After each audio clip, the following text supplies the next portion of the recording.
So I pastor a church in Butte Town, Vine Community Church. We're right there, just off Butte Street, in Mariah Street. And we're right adjacent to a mosque. Yeah. And I think the census say that it's 22% Muslim in that area. Very a heavy culture in terms of Islam. And, that's where we are. Yeah. We're a black majority church, let's use that phrase, but that's not how we see ourselves. Yeah. I think that's how we are seen. Yeah. But we see our mission as impacting our postcode. Yeah. We talk about the Vine Mile. So we've got like a square mile and we're like, we need to impact this mile for God. Yeah. That's our mission. That's a good thing. And to the big question, is there a problem with race in churches? I would normally say it depends on who you ask, because if you ask somebody that's never experienced it, they'd be like, no, everything's great. But I think if you ask the right people, you would get I think some leaders would be surprised at even how some people within their congregation feel about their brothers and their sisters within that congregation.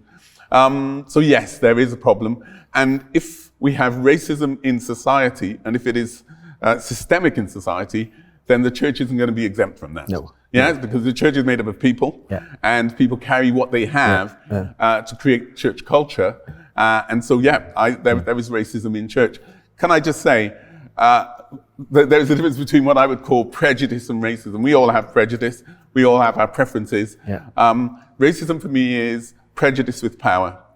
And whether that be a numbers thing in terms of being a majority voice, or whether it be a positional thing, so people say to me, can black people be racist? They can dislike you on grounds of race. Yeah. But when you apply this in terms of prejudice with power, very often they are not in a position of power that will ever impact anybody else's life. Cool, that's very helpful, actually. That really is very helpful. And how do you think, if you look at the churches across Wales and the United Kingdom, how would that racism, do you think, manifest itself? In what way? So again, if we look at churches, you might even find churches where you have large numbers of black people. You might have what I call multi-ethnic churches. Yeah.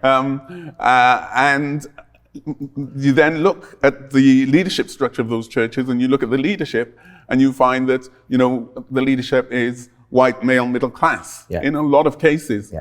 And even though you've got people within the church who might have a great calling for leadership in their lives, that's not necessarily represented in the leadership. Racism is an issue in church. Yeah. And I see that. How does it manifest itself? By the silence of some of the church leaders, even around Black Lives Matters. Yeah. I believe, if you're not a Catholic, then you're a Protestant. Yeah.